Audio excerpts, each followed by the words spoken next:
Hi friends, welcome back to our channel. ఈరోజు వీడియోలో sweets చేయడం రాని వాళ్ళు కూడా 5 మినిట్స్లో ఇంట్లోనే ఈజీగా చేసుకునే స్వీట్ రెసిపీ అయితే చూపిస్తాను. కొబ్బరిని తినని వాళ్ళు కూడా ఈ స్వీట్ని కంపల్సరీ తింటారు. ఒక బాండీలోకి అయితే పచ్చి కొబ్బరిని అయితే యాడ్ చేసుకుంటున్నాను. మందపాటి బాండీ అయితే తీసుకోండి, అప్పుడే కొబ్బరి అనేది ఈవెన్గా ఫ్రై అవుతుంది, అలాగే అడుగు అంటకుండా ఉంటుంది. కొబ్బరిని ఇలా తిప్పుకుంటూ ఫ్రై చేసుకోవాలి, లేకపోతే అడుగు కొబ్బరి అనేది మాడిపోతుంది, అలాగే పై కొబ్బరి అనేది వేగదు. కొంచెం కలర్ చేంజ్ అయిన తర్వాత కండెన్స్డ్ మిల్క్ అయితే యాడ్ చేసుకుంటున్నాను. మీ దగ్గర కండెన్స్డ్ మిల్క్ లేకపోతే నార్మల్ పాలనే ఈ టెక్స్చర్ వచ్చేదాకా కాచుకొని అయితే యాడ్ చేసుకోవచ్చు.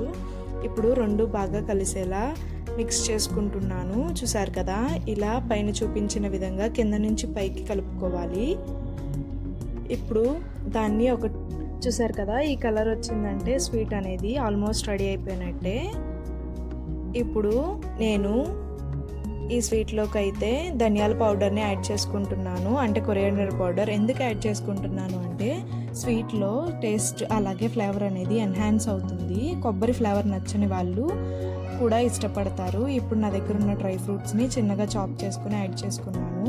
నా దగ్గర బాదం, జీడిపప్పు ఉన్నాయి, అవే యాడ్ చేసుకున్నాను. మీ దగ్గర పిస్తా, వాల్నట్స్ ఇలాంటివి ఉన్నా యాడ్ చేసుకోండి. ఇప్పుడు దీన్ని పక్కకు పెట్టేసుకోండి బౌల్లోకి.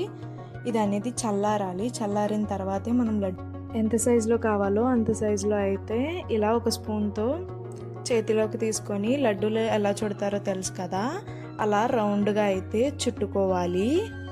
ఇలా చూపించిన విధంగా రౌండ్గా అయితే చుట్టుకోవాలి.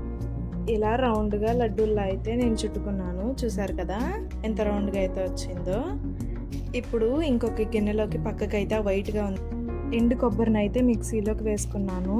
అలా పౌడర్లో అయితే రెడీ అవుతుంది. ఇప్పుడు మనం ముందుగా ప్రిపేర్ చేసుకున్న బాల్స్ని అయితే ఇలా డ్రై కోకోనట్లోకి అయితే వేసుకొని అలా ఒకసారి రోల్ చేసుకుంటే పైన టాపింగ్స్ లాగా అయితే ఆ కోకోనట్ అంతా అంటుకుంటుంది. చూడడానికి అలాగే తినడానికి టేస్ట్ అనేది పర్ఫెక్ట్గా ఉంటుంది.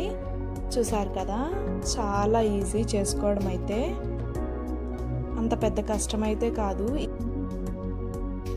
ఈజీగా ఇంట్లోనే చేసేసుకోవచ్చు. చూసారు కదా, లడ్డూలు అనేవి చూడడానికి ఎంత పర్ఫెక్ట్గా ఉన్నాయో, తినడానికి కూడా అంతే టేస్టీగా ఉంటాయి. Thanks for watching. Please to subscribe.